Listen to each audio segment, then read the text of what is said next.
4 बजे सुबह, जब आसमान में तारे अभी भी टिमटिमा रहे थे, सुरेंद्र अपनी टूटी फूटी चारपाई से उठ गया। सोने और जागने के बीच कोई फर्क महसूस नहीं होता था उसे। रात भर वह करवटें बदलता रहा था। सपनों में भी कर्ज के कागज और बैंक मैनेजर का चेहरा ही दिखाई देता था। उसकी पत्नी गीता भी अर्धनींद में थी, शायद उसे भी वही चिंताएं सताती थीं। सुरेंद्र ने एक नजर अपने 2 बच्चों पर डाली जो छत के कोने में सो रहे थे, राजू और छोटी अनीता। राजू की फटी हुई पैंट और अनीता की उधड़ी हुई स्कूल ड्रेस देखकर उसका दिल सिकुड़ गया। 45 साल की उम्र में वह इतना थक चुका था कि कभी कभी सोचता, काश वह पैदा ही न हुआ होता। पिछले 3 साल से लगातार फसलें बर्बाद हो रही थीं, कभी सूखा, कभी अतिवृष्टि और कभी कीटों का प्रकोप। 2 लाख का कर्ज अब 3.5 लाख हो चुका था और घर में अनाज का एक दाना भी नहीं था बचा। उसकी खड़ी फसल से पहले ही बैंक वाले और साहूकार अपना हिस्सा ले जाते और परिवार के लिए बचता क्या। आज फिर एक नया दिन था, नई निराशाओं के साथ, नई उम्मीदों के बिना। सुरेंद्र अपनी धोती कसते हुए घर से निकला। उसकी आंखों में वह दर्द था जिसे शब्दों में बयां नहीं किया जा सकता। एक किसान का दर्द जिसे धरती मां से भी धोखा मिला था। दोस्तों, आप सभी का स्वागत है हमारी इस भावुक कथा में। आज की यह कहानी हर उस व्यक्ति को समर्पित है जो जीवन में कभी न कभी टूटने की कगार पर पहुंचा हो।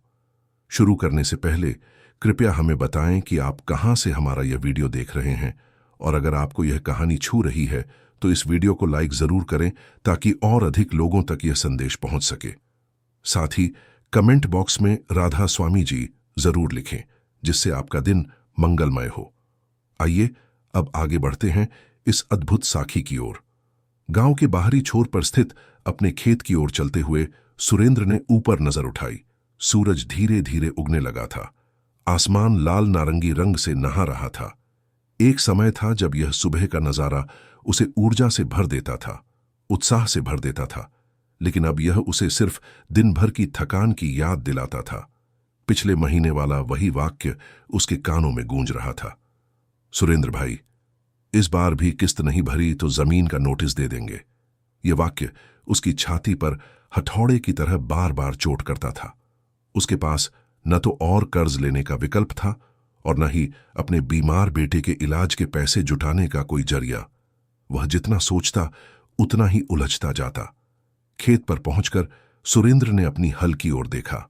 उसमें पहले से ही जंग लग चुकी थी, क्योंकि पिछले महीने से उसे इस्तेमाल ही नहीं किया गया था। क्या फायदा, उसने मन ही मन सोचा। अगर बीज डालने के लिए ही पैसे नहीं हैं तो हल से क्या होगा। एक गहरी सांस लेकर वह बैठ गया और आसमान की ओर देखते हुए धीरे से बुदबुदाया, हे भगवान, मैंने ऐसा क्या पाप किया है और कितना सहूं मैं। क्या मेरे परिवार को भूखा मरना ही लिखा है। हंसते हुए। और हां दोस्तों, कभी कभी लगता है कि भगवान भी हमारी फाइल को पेंडिंग फोल्डर में रख देते हैं, है ना। कुछ देर बाद ठंडी हवा में भी पसीने से तर सुरेंद्र गांव की ओर लौटने लगा। आज उसे साहूकार रामलाल के यहां जाना था, कम से कम कुछ दिनों की मोहलत मांगने के लिए। रास्ते में गांव के छोटे से मंदिर के पास से गुजरते हुए उसने देखा कि वहां अचानक भीड़ जमा हो गई थी। आमतौर पर यह मंदिर खाली ही रहता था, सिवाय त्योहारों के, लेकिन आज लोगों की भीड़ देखकर सुरेंद्र का कदम अनायास ही रुक गया। कौतूहलवश वह भी भीड़ की ओर बढ़ गया। वहां एक बुजुर्ग साधु बैठे थे, सफेद दाढ़ी, शांत चेहरा और आंखों में एक अजीब सी चमक। लोग उन्हें बाबा जी कहकर संबोधित कर रहे थे। सुरेंद्र थोड़ा पीछे खड़ा हो गया। उसे इन साधु संतों पर विशेष विश्वास नहीं था। अगर इनमें इतनी ही शक्ति होती, उसने सोचा, तो ये मेरा कर्ज क्यों नहीं उतार देते। फिर भी वह वहीं खड़ा रहा, शायद किसी अनजान खिंचाव के कारण। अचानक बाबा जी की नजर सुरेंद्र पर पड़ी। उन्होंने हाथ के इशारे से उसे पास बुलाया। सुरेंद्र ने इधर उधर देखा, शायद बाबा जी किसी और को बुला रहे हों, लेकिन उनकी आंखें सीधे उसी पर टिकी थीं। थोड़ी झिझक के साथ सुरेंद्र भीड़ को चीरते हुए आगे बढ़ा। बैठ जा बेटा, बाबा जी ने धीमे स्वर में कहा। सुरेंद्र ने चुपचाप उनके सामने बैठ गया। तेरे मन में बहुत दर्द है, बाबा जी ने कहा। ऐसा लगता है जैसे पूरा आसमान तेरे कंधों पर रखा हो। सुरेंद्र हैरान रह गया। उसने किसी को अपनी परेशानियों के बारे में नहीं बताया था, फिर भी बाबा जी कैसे जान गए? हाँ बाबा जी, सुरेंद्र ने धीमे से जवाब दिया। उसकी आवाज में एक अजीब सा कंपन था। उसे नहीं पता था कि क्यों, लेकिन अचानक उसकी आंखों में आंसू आ गए थे। बाबा जी ने अपना हाथ सुरेंद्र के सिर पर रखा और धीरे से कहा, जो बोझ तू अकेला उठा रहा है वो अब तेरा नहीं रहा। इस वाक्य ने जैसे सुरेंद्र के अंदर की कोई गांठ खोल दी। वर्षों का दबा हुआ दर्द फूट पड़ा और वह बिना किसी संकोच के रोने लगा, बिल्कुल एक बच्चे की तरह जिसे अंततः अपनी मां की गोद मिल गई हो। लोग हैरानी से देख रहे थे। गांव का यह कठोर किसान, जिसे कभी किसी ने रोते नहीं देखा था, आज बाबा जी के सामने बिलख रहा था। बाबा जी ने उसके कंधे पर हाथ रखा और कहा, रो ले बेटा, आंसू आत्मा को धोते हैं। और सुरेंद्र रोता रहा, जैसे सालों का दुख एक साथ बह रहा हो। कुछ देर बाद जब सुरेंद्र शांत हुआ, बाबा जी ने उससे पूछा, तू कितना समय अपने लिए निकालता है? सुरेंद्र ने असमंजस में उनकी ओर देखा।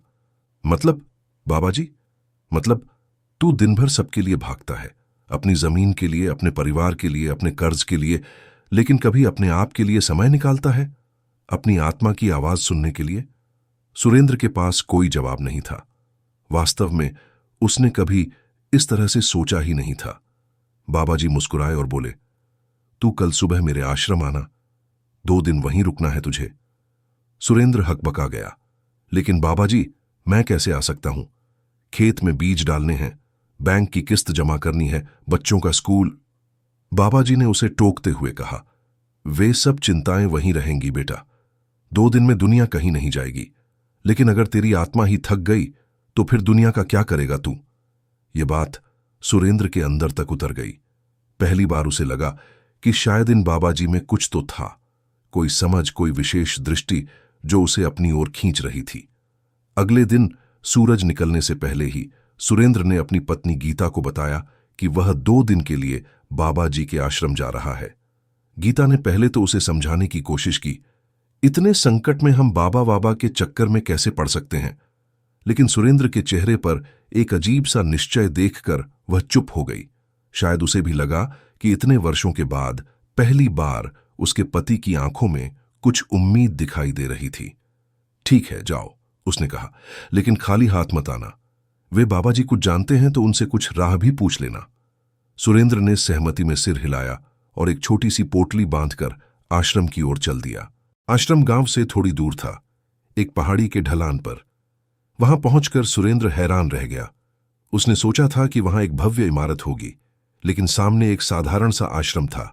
मिट्टी की दीवारें, फूस की छत और चारों ओर हरियाली। आश्रम के बाहर कुछ लोग काम कर रहे थे। कोई बाग में पानी दे रहा था, कोई झाड़ू लगा रहा था, कोई लकड़ियां काट रहा था।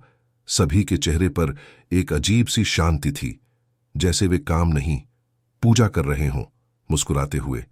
और इस शांति को देखकर सुरेंद्र के मन में पहला विचार आया, अरे, यहां इतनी शांति है, जैसे सभी का कर्ज माफ हो गया हो। बाबा जी एक पेड़ के नीचे बैठे थे। चारों ओर कुछ लोग उनकी बातें सुन रहे थे। सुरेंद्र को देखते ही उन्होंने हाथ से इशारा करके पास बुलाया। आ गया तू, बाबा जी ने मुस्कुराते हुए कहा, मुझे पता था तू आएगा। सुरेंद्र ने नम्रता से प्रणाम किया और पास ही बैठ गया। बाबा जी ने उसे चाय का एक कप दिया, सादी सी चाय, लेकिन उसकी खुशबू में कुछ अलग था।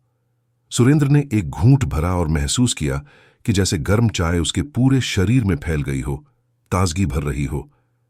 तू अपने खेत के बारे में सोचता है या अपने कर्ज के बारे में? बाबा जी ने अचानक पूछा। सुरेंद्र ने आश्चर्य से उनकी ओर देखा। कर्ज के बारे में बाबा जी, उसने जवाब दिया। खेत तो अब सिर्फ एक बोझ लगता है। पिछले 3 साल से फसल ठीक से नहीं हुई और कर्ज बढ़ता ही जा रहा है। बाबा जी ने धीरे से सिर हिलाया। तभी तो तेरी फसल खराब होती है बेटा, क्योंकि तू खेत को बोझ मानता है, न कि अपना साथी। धरती मां है और मां के साथ ऐसा व्यवहार करेगा तो वह फल कैसे देगी? उससे बात कर, उसे माफी मांग और उसकी आवाज सुन। वह तुझसे कहेगी कि क्या बोना है, कैसे बोना है। सुरेंद्र को बाबा जी की बातें अजीब लगीं। मिट्टी से बात करूं, क्या वह सुनेगी? बाबा जी मुस्कुराए। क्या तू अपनी पत्नी से बात करता है? सुरेंद्र ने सिर हिलाया। और वह तेरी सुनती है? सुरेंद्र ने फिर हां में सिर हिलाया। क्यों? क्योंकि तुम दोनों के बीच एक रिश्ता है, प्यार है, समझ है। ऐसा ही तेरा रिश्ता तेरी धरती से होना चाहिए। जैसे तू अपनी पत्नी, अपने बच्चों से प्यार करता है, वैसे ही अपने खेत से भी कर। फिर देख, धरती तुझे कभी निराश नहीं करेगी। सुरेंद्र चुपचाप सुनता रहा। बाबा जी की बातों में उसे कुछ समझ आ रहा था, लेकिन कुछ अभी भी उलझन में था। लेकिन बाबा जी, अगर फसल इस बार भी खराब हुई तो? मेरा 3 लाख से ज्यादा कर्ज है। बैंक वाले जमीन नीलाम कर देंगे। बाबा जी ने उसका हाथ थामा और कहा, तू यही है तेरी समस्या। तू परिणाम से पहले ही हार मान लेता है। पहले अपने दिल में फसल उगा, फिर खेत में। जो अंदर से हार मानता है, उसे बाहर से कोई नहीं जिता सकता। उस दिन शाम को बाबा जी सभी लोगों के साथ संकीर्तन कर रहे थे। सुरेंद्र भी उनके साथ बैठ गया। नाम जपो, नाम जपो, नाम से ही मुक्ति, बाबा जी गा रहे थे और सभी लोग ताली बजाते हुए दोहरा रहे थे।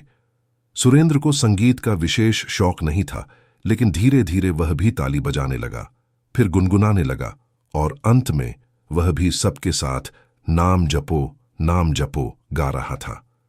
कुछ देर बाद उसे एक अजीब सा अनुभव हुआ, जैसे उसका शरीर हल्का हो गया हो, जैसे सारे बोझ उतर गए हों।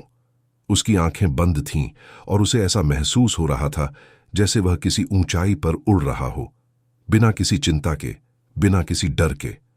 जब संकीर्तन समाप्त हुआ, उसकी आंखों से आंसू बह रहे थे, लेकिन ये आंसू दुख के नहीं, आनंद के थे। रात के खाने के बाद बाबा जी ने सुरेंद्र को अपने कुटिया में बुलाया। वहां एक छोटे से दीपक की रोशनी में उन्होंने सुरेंद्र से पूछा, तुझे आज का संकीर्तन कैसा लगा? सुरेंद्र की आंखें चमक उठीं। बहुत अच्छा बाबा जी, मुझे ऐसा लगा जैसे मैं उड़ रहा हूं, जैसे मेरा सारा बोझ उतर गया हो। बाबा जी मुस्कुराए। यही है नाम की शक्ति। जब हम अपने अंदर के शोर को शांत कर देते हैं और सिर्फ नाम पर ध्यान देते हैं, तब हमारी आत्मा परमात्मा से जुड़ जाती है। और जब यह जुड़ान होता है तो कोई बोझ बोझ नहीं रहता, कोई दुख दुख नहीं रहता। सुरेंद्र ने धीमे से पूछा, लेकिन बाबा जी, यह नाम क्या है? बाबा जी ने गहरी सांस ली। नाम वह है जो हर चीज की असली पहचान है। हम इंसानों ने हर चीज को अलग अलग नाम दे दिए हैं, लेकिन सच्चाई यह है कि सब एक ही ब्रह्म से निकले हैं। जब हम नाम जपते हैं तो हम इस मूल सत्य से जुड़ते हैं। ये कोई जादू नहीं है बेटा, ये विज्ञान है, आत्मा का विज्ञान। जैसे तेरी फसल को पानी, खाद और धूप की जरूरत होती है, वैसे ही तेरी आत्मा को नाम की। सुरेंद्र ने डरते डरते पूछा, क्या नाम मेरा कर्ज उतार देगा बाबा जी? बाबा जी ठाका लगाकर हंस पड़े। अरे नहीं बेटा, नाम तेरे बैंक अकाउंट में पैसे नहीं डालेगा, लेकिन यह तुझे वह शक्ति, वह धैर्य, वह विवेक देगा जिससे तू अपने कर्ज से लड़ सकेगा। नाम तुझे यह सिखाएगा कि तू कर्ज से बड़ा है, तेरी समस्याएं तुझसे बड़ी नहीं हैं। फिर उन्होंने अपना हाथ सुरेंद्र के सिर पर रखा और कहा, अब तू सो जा बेटा, कल एक नया दिन है और वह तेरे लिए नई रोशनी लेकर आएगा। अगले दिन सुबह सुरेंद्र जल्दी उठ गया। पहाड़ों पर सूरज की पहली किरणें पड़ रही थीं और चारों ओर पक्षियों का कलरव सुनाई दे रहा था। उसने देखा कि आश्रम के लोग अपने अपने काम में व्यस्त हो गए थे। कोई जड़ी बूटियां इकट्ठा कर रहा था, कोई मिट्टी के बर्तन बना रहा था, कोई लकड़ियां काट रहा था, और सबके चेहरे पर वही शांति, वही तृप्ति थी। बाबा जी उसे ढूंढते हुए आए और बोले, आज तुझे कुछ सिखाना है, चल मेरे साथ। वे दोनों आश्रम के पीछे स्थित एक छोटे से खेत में पहुंचे। यह देख, बाबा जी ने कहा, यह खेत कभी बंजर था, इसमें कुछ भी नहीं उगता था, लेकिन हमने इससे बात की, इसकी देखभाल की, और अब देख कितनी हरियाली है। सुरेंद्र ने चारों ओर देखा। वास्तव में खेत हरा भरा था, विभिन्न प्रकार की सब्जियां लहलहा रही थीं। हम यहां केमिकल फर्टिलाइजर नहीं डालते, बाबा जी ने बताया। सब कुछ प्राकृतिक है, जंगली जानवरों का गोबर, पत्तियों की खाद और सबसे महत्वपूर्ण हमारा प्यार। फिर बाबा जी ने सुरेंद्र से कहा, आज तू भी यहां काम करेगा, इस खेत में पानी देगा, खाद डालेगा और नई पौध लगाएगा। लेकिन याद रखना, हर काम प्यार से करना है, जैसे तू अपने बच्चों की देखभाल करता है। और इस तरह सुरेंद्र दिन भर आश्रम के खेत में काम करता रहा। शुरू में उसे थोड़ा अजीब लगा, इस तरह से फसल की देखभाल करना, मिट्टी से बात करना, पौधों को प्यार से छूना। लेकिन धीरे धीरे वह इस काम में इतना खो गया कि उसे समय का पता ही नहीं चला। शाम होने तक उसके कपड़े पसीने और मिट्टी से सन गए थे, लेकिन उसके चेहरे पर एक अजीब सी संतुष्टि थी। शाम को फिर से संकीर्तन हुआ और इस बार सुरेंद्र पूरे मन से गाने लगा, नाम जपो, नाम जपो। उसकी आवाज में एक नया जोश था, एक नई ऊर्जा थी। संकीर्तन के बाद बाबा जी ने उससे पूछा, अब कैसा लग रहा है? सुरेंद्र ने मुस्कुराते हुए कहा, बहुत अच्छा बाबा जी। मैंने कभी सोचा नहीं था कि खेती में इतना आनंद मिल सकता है। मैं तो बस कर्ज चुकाने के लिए फसल उगाता था, लेकिन आज मैंने सीखा कि खेती सिर्फ पैसे के लिए नहीं, आत्मा के लिए भी की जाती है। बाबा जी ने उसके कंधे पर हाथ रखा और कहा, यही तो असली खेती है बेटा। जब तू अपनी जमीन को अपना मानेगा, उससे बात करेगा, उसकी जरूरतों को समझेगा, तब वह तुझे कभी निराश नहीं करेगी। और हां, कर्ज चुकाना भी जरूरी है, लेकिन उसके डर में जीना नहीं। तेरा कर्ज तुझे नहीं, तू कर्ज को चलाना सीख। उस रात सुरेंद्र को एक अद्भुत सपना आया। वह अपने खेत में था, लेकिन वह खेत बंजर नहीं था। वहां सोने की फसल लहलहा रही थी, जितनी दूर तक नजर जाती थी। वह खुशी से नाच रहा था और उसके चारों ओर उसका परिवार था, पत्नी, बच्चे और गांव के लोग। सब हंस रहे थे, गा रहे थे, और आसमान से एक आवाज आई, नाम जपो, नाम जपो, नाम से ही मुक्ति। सुरेंद्र ने आंखें खोलीं और देखा कि अभी तो रात है, लेकिन उसके दिल में एक नई सुबह उग आई थी। तीसरे दिन सुबह जब सुरेंद्र घर लौटने की तैयारी कर रहा था, बाबा जी ने उसे अपने पास बुलाया। बेटा, उन्होंने कहा, मैं तुझे एक बीज दे रहा हूं। उन्होंने अपनी झोली से एक छोटा सा पैकेट निकाला। यह एक विशेष बीज है। इसे अपने खेत के मध्य में बोना और इसकी विशेष देखभाल करना। और हां, जब तू बीज बोए तो नाम जपना, अपने पूरे मन से, अपनी पूरी आत्मा से। सुरेंद्र ने आदरपूर्वक बीज का पैकेट ले लिया और अपनी छाती से लगा लिया। फिर बाबा जी ने उसके माथे पर तिलक लगाया और कहा, सुरेंद्र, तू एक अच्छा इंसान है। तेरे अंदर वह शक्ति है जिससे तू अपना जीवन बदल सकता है। बस तुझे अपने आप पर विश्वास करना है। याद रखना, तेरा कर्ज तेरी पहचान नहीं है, तेरी पहचान तेरे कर्म है। और हां, रोज सुबह और शाम को थोड़ा समय नाम के लिए निकालना। इससे तेरी आत्मा को वह शक्ति मिलेगी जो तुझे हर मुश्किल से लड़ने में मदद करेगी। सुरेंद्र की आंखों में आंसू आ गए। उसने बाबा जी के चरण छुए और कहा, बाबा जी, आपने मुझे नई जिंदगी दी है। मैं आपका ऋणी हूं।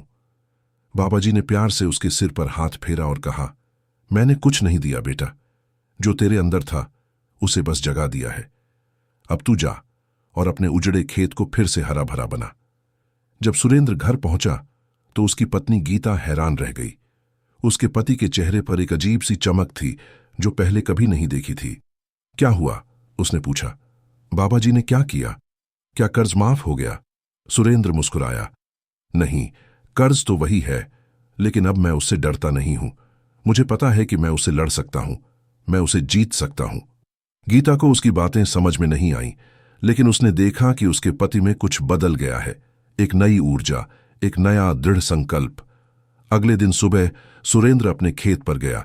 उसने चारों ओर देखा, सूखी जमीन, मुरझाए पौधे, बंजर मिट्टी। लेकिन इस बार उसकी आंखों में वह निराशा नहीं थी जो पहले हुआ करती थी। वह जमीन पर बैठ गया और धीरे से कहा, मां, मैं आज आपसे माफी मांगने आया हूं। मैंने आपको केवल एक साधन समझा, एक ऐसा माध्यम जिससे मैं अपना कर्ज चुका सकूं। लेकिन अब मैं समझता हूं कि आप मेरी मां हैं, मेरी सखी हैं, मेरी सहचरी हैं। आज से मैं आपकी देखभाल वैसे ही करूंगा जैसे अपने परिवार की करता हूं, प्यार से, आदर से, समर्पण से। फिर उसने बाबा जी का दिया हुआ बीज निकाला। खेत के मध्य में उसने एक छोटा सा गड्ढा खोदा और धीरे से बीज को उसमें रखा। नाम जपो, नाम जपो, वह धीरे धीरे गुनगुनाने लगा, जबकि उसके हाथ मिट्टी को सहला रहे थे। फिर उसने गड्ढे को मिट्टी से भर दिया और हल्के हाथों से दबा दिया। अब यह सिर्फ एक बीज नहीं, मेरी किस्मत का बीज है, उसने मन ही मन सोचा, और मैं इसकी ऐसी देखभाल करूंगा जैसे कोई मां अपने बच्चे की करती है। उस दिन से सुरेंद्र के जीवन में एक नया अध्याय शुरू हुआ। वह हर सुबह जल्दी उठता, थोड़ी देर नाम जपता और फिर अपने खेत पर जाता। वह अब खेती को एक बोझ नहीं, एक साधना मानने लगा था। जहां पहले वह हर फसल को सिर्फ पैसे के हिसाब से देखता था, अब वह उसके विकास को देखकर खुश होता था। उसने अपने खेत को 2 हिस्सों में बांट दिया। एक हिस्से में वह सामान्य फसल उगाता जिससे परिवार चल सके और कर्ज की किस्त भर सके, और दूसरे हिस्से में उसने बाबा जी के बताए तरीके से जैविक खेती शुरू की। गीता और बच्चे भी उसके इस नए उत्साह से प्रभावित हुए। जहां पहले घर में हमेशा तनाव का माहौल रहता था, अब एक नई उम्मीद, एक नई ऊर्जा थी। सुरेंद्र अब शाम को अपने बच्चों के साथ बैठकर उनकी पढ़ाई में मदद करता, उन्हें कहानियां सुनाता और हंसी मजाक करता। कभी कभी वह अपनी पत्नी के साथ भी नाम जपता, और धीरे धीरे गीता भी इस नई आध्यात्मिक यात्रा में उसके साथ जुड़ने लगी। हफ्ते दर हफ्ते बीतते गए और सुरेंद्र के खेत में एक अद्भुत परिवर्तन आने लगा। जहां पहले सूखी और बंजर जमीन थी, अब हरियाली फैलने लगी थी। बाबा जी के दिए हुए बीज से एक विशाल पौधा निकल आया था, जिसकी शाखाएं चारों ओर फैल रही थीं। गांव के लोग आश्चर्य से देखते कि कैसे सुरेंद्र का खेत हरा भरा हो गया है, जबकि आसपास के खेत अभी भी सूखे हैं। कुछ लोग उससे पूछते, क्या जादू है ये? क्या तुम कोई विशेष खाद डाल रहे हो? सुरेंद्र मुस्कुराकर जवाब देता, कोई जादू नहीं, कोई विशेष खाद नहीं, बस प्यार और समर्पण। धीरे धीरे सुरेंद्र की फसल इतनी अच्छी होने लगी कि उसे बेचने के लिए शहर के बाजार में जाना पड़ता। उसकी जैविक सब्जियों की मांग बढ़ती गई, क्योंकि उनका स्वाद अलग था, उनकी ताजगी अलग थी। धीरे धीरे उसकी आमदनी बढ़ने लगी और वह अपने कर्ज की किस्तें नियमित रूप से भरने लगा। बैंक मैनेजर, जो पहले उसे देखकर मुंह फेर लेता था, अब उससे हाथ मिलाने के लिए उठता था। कैसे किया आपने? एक दिन मैनेजर ने पूछा। पिछले 6 महीनों से आप नियमित रूप से किस्त भर रहे हैं, जबकि पहले 3 साल तक एक भी किस्त नहीं भरी थी। सुरेंद्र ने मुस्कुराकर जवाब दिया, बाबा जी की कृपा है। एक दिन जब सुरेंद्र अपने खेत पर काम कर रहा था, उसने देखा कि एक बुजुर्ग व्यक्ति दूर से आ रहे हैं। जैसे जैसे वह व्यक्ति नजदीक आया, सुरेंद्र की धड़कनें तेज हो गईं। वे बाबा जी थे। सुरेंद्र दौड़कर उनके पास गया और उनके चरण छू लिए। बाबा जी, आप यहां? बाबा जी मुस्कुराए। हां बेटा, मैं देखने आया था कि मेरा बीज कैसा उग रहा है। सुरेंद्र ने उन्हें अपने खेत का वह हिस्सा दिखाया जहां बाबा जी का बीज बोया था। वहां अब एक विशाल पेड़ खड़ा था, जिसकी छाया में कई छोटे छोटे पौधे पनप रहे थे। यह देखो बाबा जी, सुरेंद्र ने उत्साह से कहा, आपका बीज तो एक पूरा वृक्ष बन गया है। बाबा जी ने पेड़ को देखा और फिर सुरेंद्र को। यह बीज नहीं, तेरा विश्वास है जो इतना बड़ा हो गया है, उन्होंने कहा। मैंने तो तुझे एक साधारण बीज दिया था, लेकिन तेरे प्यार, तेरी मेहनत और तेरे नाम ने इसे इतना विशाल बना दिया। फिर उन्होंने सुरेंद्र के खेत की ओर इशारा किया और पूछा, और ये सब क्या है? ये इतनी हरियाली, ये इतनी फसलें? सुरेंद्र ने गर्व से बताया, बाबा जी, आपकी शिक्षा के अनुसार मैंने अपनी खेती का तरीका बदल दिया। अब मैं जमीन से बात करता हूं, उसकी जरूरतों को समझता हूं और उसे वही देता हूं जो वह मांगती है, न ज्यादा न कम। मैंने केमिकल फर्टिलाइजर का उपयोग बंद कर दिया है। सब कुछ प्राकृतिक है, और सबसे महत्वपूर्ण, मैं हर काम नाम जपते हुए करता हूं, बीज बोते समय, पानी देते समय, फसल काटते समय। बाबा जी के चेहरे पर एक प्रसन्न मुस्कान फैल गई। यही तो मैं देखना चाहता था बेटा, उन्होंने कहा, कि तू सीख गया है।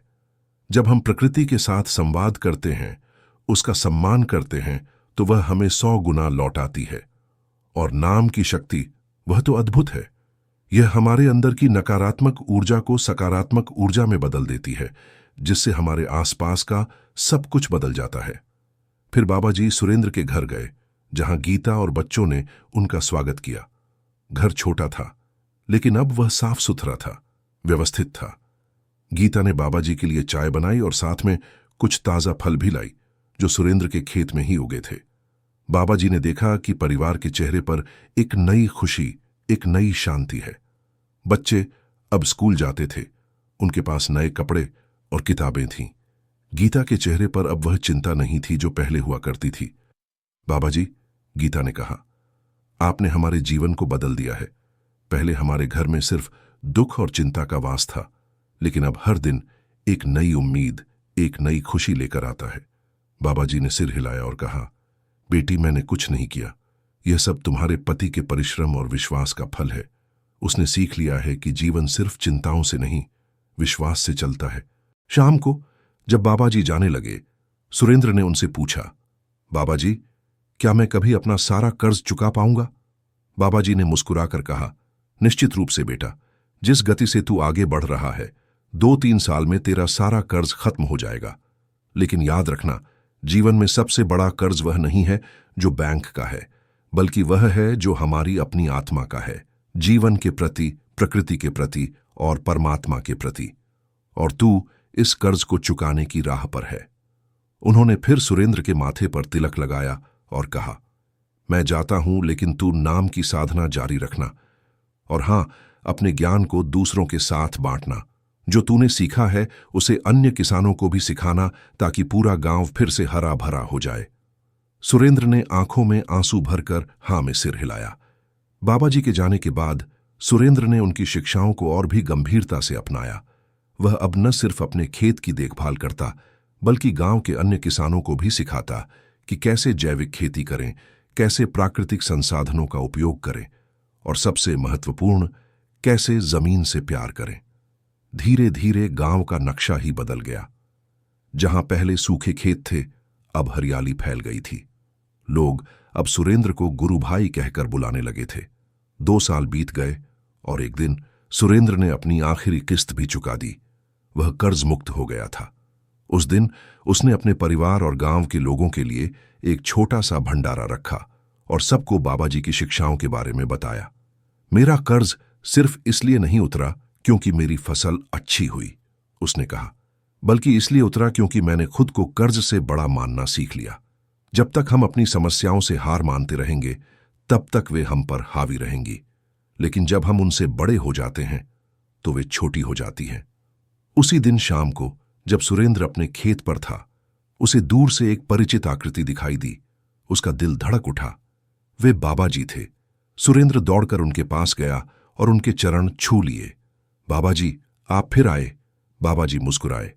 हाँ बेटा, मुझे पता था कि आज तेरा कर्ज खत्म हो गया है। मैं तुझे बधाई देने आया हूं। सुरेंद्र की आंखों में आंसू आ गए। यह सब आपकी कृपा से हुआ है बाबा जी। बाबा जी ने सिर हिलाया। नहीं बेटा, यह सब तेरे परिश्रम, तेरे विश्वास और नाम की शक्ति से हुआ है। मैं तो सिर्फ एक संकेत था, रास्ता दिखाने वाला। चलना तो तुझे ही था और तूने चलकर दिखा दिया। फिर उन्होंने उस पेड़ की ओर इशारा किया जो सुरेंद्र ने उनके बीज से उगाया था।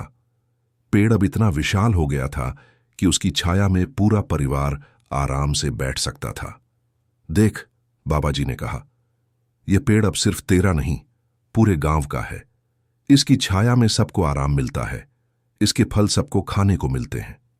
यही नाम का असली फल है, सिर्फ अपने लिए नहीं, सबके लिए जीना। वे दोनों पेड़ के नीचे बैठ गए और सुरेंद्र ने बाबा जी को अपनी सफलता की कहानी सुनाई। कैसे उसने जैविक खेती अपनाई, कैसे उसने अपनी उपज को शहर के बाजारों में बेचना शुरू किया, और कैसे धीरे धीरे उसका कर्ज कम होता गया। बाबा जी ने प्रसन्नता से उसकी बातें सुनी और फिर कहा, सुरेंद्र, अब तुझे एक और काम करना है। क्या बाबा जी? सुरेंद्र ने पूछा। अब तुझे अपने ज्ञान को और अधिक लोगों तक पहुंचाना है। बाबा जी ने कहा, सिर्फ अपने गांव तक सीमित मत रह, आसपास के गांवों में भी जा, वहां के किसानों को भी सिखा, ताकि वे भी कर्ज के जाल से बाहर निकल सकें। तू एक दीपक बन गया है, अब तुझे और दीपकों को जलाना है। सुरेंद्र ने सिर झुकाकर कहा, जैसी आपकी आज्ञा बाबा जी, मैं जरूर ऐसा करूंगा। बाबा जी मुस्कुराए और बोले, मुझे पता है तू करेगा, क्योंकि अब तू समझ गया है कि जीवन सिर्फ लेने में नहीं, देने में है। जो तुझे मिला है उसे बांटने में ही तेरी सच्ची खुशी है। शाम होने लगी थी और सूरज अस्त हो रहा था। बाबा जी उठने लगे। अब मुझे जाना होगा बेटा। सुरेंद्र ने उनका हाथ थाम लिया। बाबा जी, आप फिर कब आएंगे? बाबा जी ने उसके सिर पर हाथ रखा और कहा, मैं हमेशा तेरे साथ हूं बेटा। जब भी तुझे मेरी जरूरत होगी, तू नाम जप और मैं तेरे अंदर ही मौजूद हूं। याद रखना, गुरु की छाया हमेशा शिष्य के साथ रहती है, चाहे वह दिखे या ना दिखे। और इस तरह एक कर्ज में डूबे किसान को मिली गुरु की छाया, एक ऐसी छाया जिसने उसके जीवन को एक नई दिशा दी, एक नई रोशनी दी। सुरेंद्र अब न सिर्फ एक सफल किसान है, बल्कि एक मार्गदर्शक भी है, जो दूसरों को सिखाता है कि कैसे वे अपने जीवन की बागडोर अपने हाथों में ले सकते हैं। और हर रोज वह सुबह शाम नाम जपता है, अपने गुरु को याद करता है और उस दिव्य शक्ति को धन्यवाद देता है जिसने उसका जीवन बदल दिया। आज जब भी कोई उससे पूछता है, सुरेंद्र भाई, आपने यह सब कैसे किया, वह मुस्कुराकर जवाब देता है, मैंने कुछ नहीं किया, मुझे बस गुरु की छाया मिल गई थी और वह छाया अब भी मेरे साथ है। जब तक वह छाया है मुझे किसी चीज का डर नहीं। मुस्कुराते हुए। और हां, अगर आज सुरेंद्र के बैंक अकाउंट को देखें तो पता चलेगा कि कभी कभी बीज से होकर बैंक बैलेंस तक का सफर भी संभव है। प्रिय दर्शकों, अगर आपको यह कथा अच्छी लगी हो और आपको लगता है कि इससे किसी और को भी प्रेरणा मिल सकती है, तो कृपया इस वीडियो को लाइक करें, अपने दोस्तों और परिवार के साथ शेयर करें और हमारे चैनल को सब्सक्राइब करके हमारा समर्थन करें। आपका हर एक लाइक और शेयर हमें और भी ऐसी प्रेरणादायक कथाएं लाने के लिए प्रोत्साहित करता है। धन्यवाद और राधा स्वामी जी की कृपा आप सभी पर बनी रहे।